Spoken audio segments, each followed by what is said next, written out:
After a 4-month hiatus, Black Clover has returned with not just one, but 2 chapters, and they were absolute fire. Chapters 370 and 371 just dropped, and we have plenty of topics to cover. From Asta and continuing their fight with Lucius to the Black Bulls proving once again why they are the most busted magic squad in the Clover Kingdom. But neither of those compare to the peak content in Chapter 371 as our favorite female mage gains an insane new ability. And no, I'm not talking about Noelle. I'm talking about the GOAT herself, Lady Mereoleona Vermilion, who has gained her own version of a rise. That's right, she has her own undead soldiers to fight on her behalf, so stay tuned and make sure to get through the entire video to learn more. Hey everyone, welcome back to AJ Anime, and here's everything you need to know about the new chapters of Black Clover.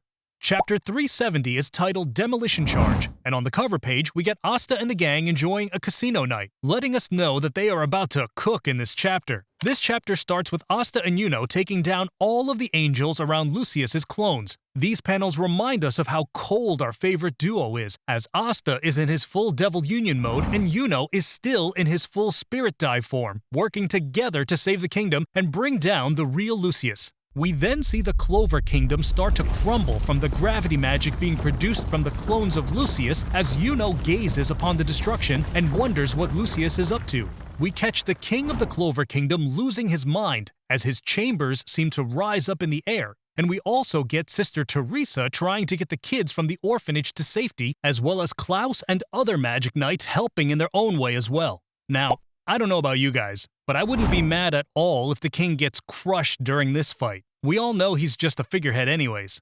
We then see Asta telling that an awesome guy from the land of the rising sun told him that in order for Lucius to make his plan a reality, he's planning to unleash a huge spell all the way up in the sky. Now, in case you forgot, the awesome guy that Asta is referring to is Ryudo, who happens to be the shogun of the Hino country and the wielder of the powerful Tengensu Eye, which has the ability to perceive any and everything going on at the present moment, as well as reads people's thoughts and memories. Now, in the next panel of the chapter, we see Lucius with a grin, as though everything is still going according to his plan and he has nothing to worry about, even with the arrival of Asta. We also see the perspective of other citizens and magic knights, as some have lost hope and their will to live, while others, like Captain Rill, Captain Charlotte, and Captain Vengeance, continue to fight for the sake of the kingdom and refuse to die. And of course, we all know Charlotte doesn't plan on dying until she gets a piece of the Riz God Yami himself, so she ain't going anywhere no time soon.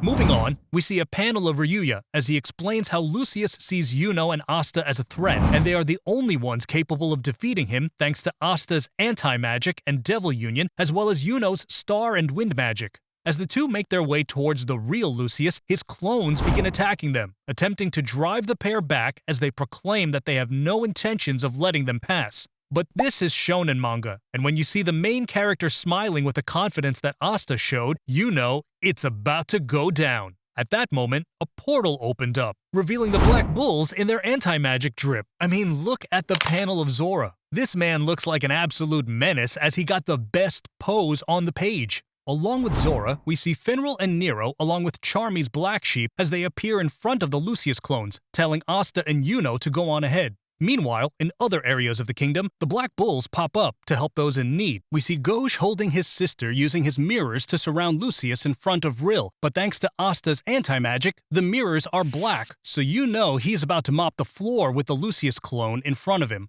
We then see Vanessa and Gray pair up against a clone themselves, and in the background, you can see Noelle fighting against her mother still.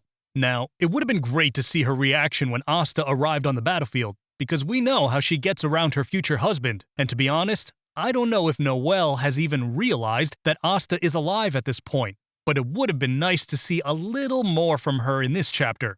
Now, the next panel is absolutely busted, because Gordon is looking cold with the anti-magic radiating off his eyes, hat, and mouth, but what's interesting here is what's going on behind him. We see magic surging from Charlotte and William as they seem to be recovering their power and stamina thanks to Gordon turning their curses into power that they can tap into. Seeing Gordon having his own moment like this is straight up badass because he is cooking, and he hasn't had many good moments in the series thus far. Then the chapter jumps to Yami as he is falling while his sister Ichika and Vice Captain Noct fly towards a clone of Lucius and Morgan. And then lastly, we see Henry fighting inside the Black Bull's base as he throws anti-magic punches towards Lucius clones, while Magna and Luck yell to Asta to go on ahead as they fly on towards the real Lucius. When I tell you this chapter made the Black Bulls look like the top Magic Knight squad in the kingdom, that's just an understatement. Every single panel was fire, and I can't wait to see this animated.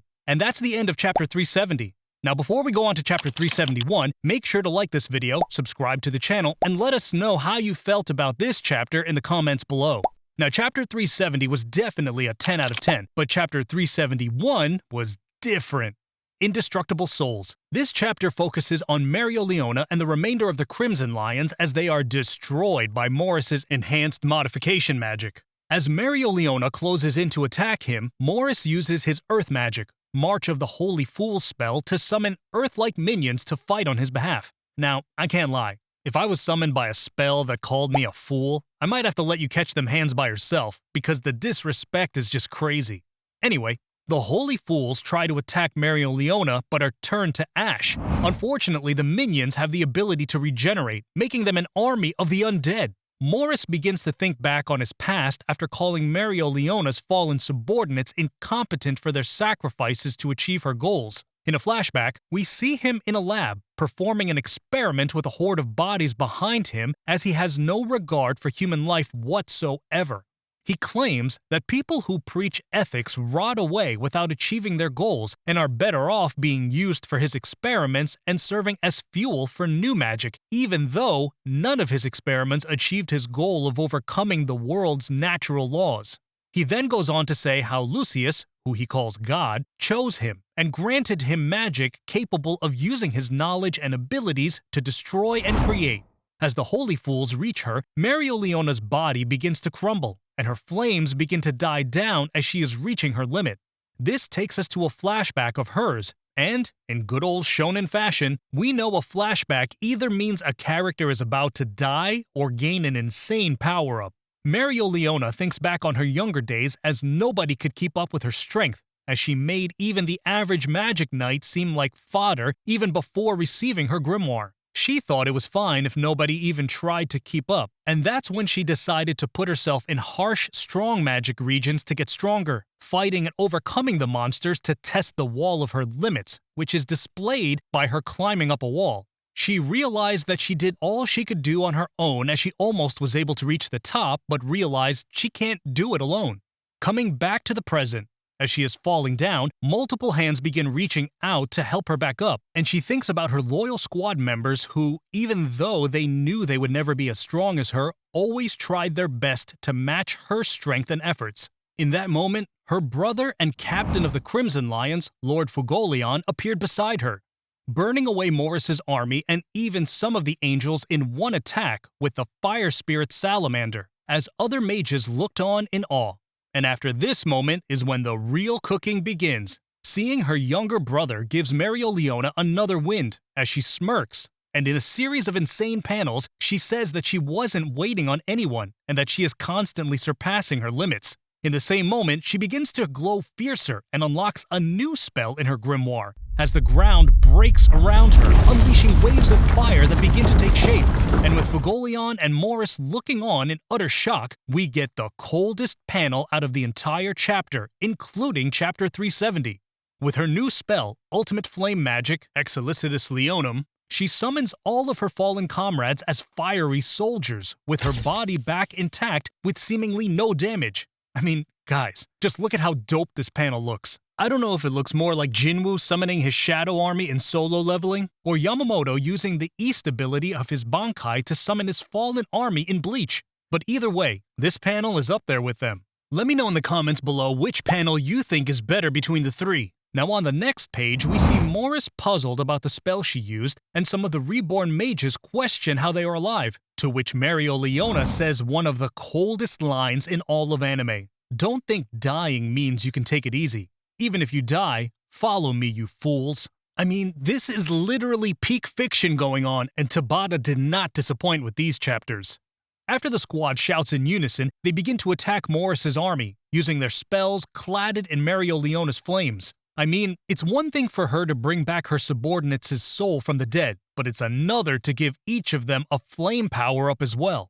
But that's not all, because as Moris tries to attack her, thinking that she will just be dismantled by his spell, he realizes his attacks cannot reach her. Why, you may ask? Because her body literally transformed into pure mana, as she says how the flames of resurrection transcend physical form. Now, this reference makes me think about a phoenix and its life cycle, as when a phoenix is about to die, it is reborn by flying into fire and being reborn from the ashes. Those same flames of resurrection now belong to Mereoleona, and she looks like an absolute beast.